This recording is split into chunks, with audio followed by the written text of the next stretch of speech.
पाट देगा पाट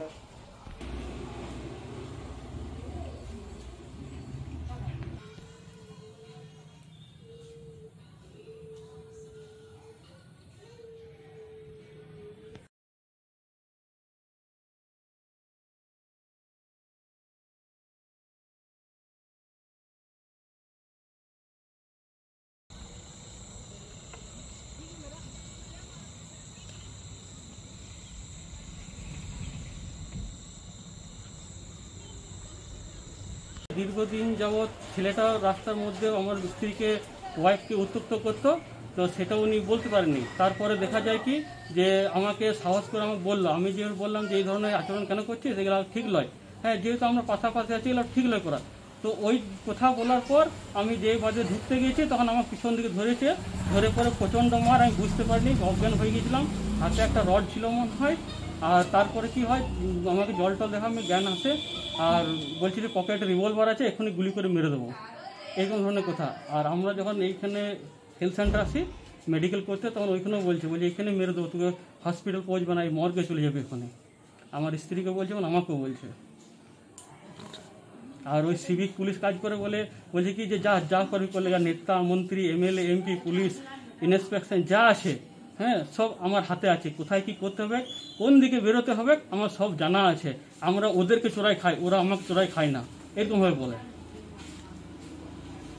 আমি বাইরে দাঁড়িয়ে থাকতাম, আর আমার সাথে অশ্লীল ভাষা বলতো, বাজে ব্যবহার করতো।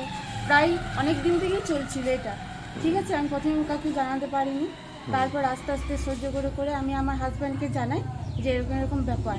ও শোনার পর যখন ওর সঙ্গে কথা বলতে গিয়েছিল, কেন বলা হচ্ছে অশ্লীল ভাষা, হাত ধরে টানাটানি বা আরও অন্য প্রস্তাব দেওয়া বাজে বাজে, এগুলো কেন করছি, এগুলো ঠিক করছি না। আমার হাজব্যান্ড যখন প্রতিবাদ করতে গিয়েছিল, তখন আমার সামনে আমার হাজব্যান্ডকে মার, প্রচুর মার, হাতে অস্ত্র ছিল, বলছে আমার পকেটে রিভলভার আছে, এক্ষুনি মন করলে ঠুকে দিতে পারি। হ্যাঁ, আমি আমার হাজব্যান্ডকে বাঁচাতে যাই, আমাকে অশ্লীল ভাষা বলে, অশ্লীল জায়গায় হাত দিয়ে আমাকে আঘাত করা হয়। আমি যখন আরও জোরে জোরে চিল্লাই আর করি, তখন বলছে তোর বাবা আছে, আমি দেখে নেবো, যেখানে খুশি চলে যা। হ্যাঁ, আমার করে কেউ কিচ্ছু করতে পারবে না, আমার কেউ একটা চুলও ব্যাখ্যা করতে পারবে না। তো যত মন্ত্রী আছে সব, যেখানে যা পুলিশ থানা প্রশাসন সব আমার হাতে আছে। কি কারণে বলছে হাতে আছে জানি না, সেটা বলতে পারবো না। আমার স্বামী প্রতিবাদ করাও হয়েছে যে আমার বউকে কেন অশ্লীল ভাষা বলছিস, আমার বউকে কেন বাজে কথা বলছিস, এরকম হাত টানাটানি কেন করছিস, সেটা প্রতিবাদ করা হয়েছিল বলে। ও কি করে, ওর কি পেশায়, কি সিটি পুলিশ নীলকণ্ঠ নন্দী।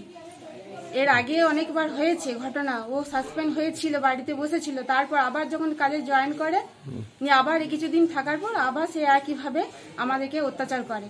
যেখানে যাচ্ছি সেখানে আমাকে ভয় দেখাচ্ছে, থ্রেট দিচ্ছে, তোর হাজব্যান্ডকে যেখানে পাবো সেখানেই ঠুকে দেবো, কেউ কিচ্ছু করতে পারবে না। ডাক্তার দেখিয়েছে, ডাক্তার দেখাতে গেছি, সেখানেও আবার সঙ্গে সঙ্গে চলে এসছে বাইক নিয়ে, আমাকে বলছে যাক আমি আবার দেখে নেবো, তোকে এইখানেই ঠুকে দেবো, তো বাড়ি পৌঁছাতে পারবি না।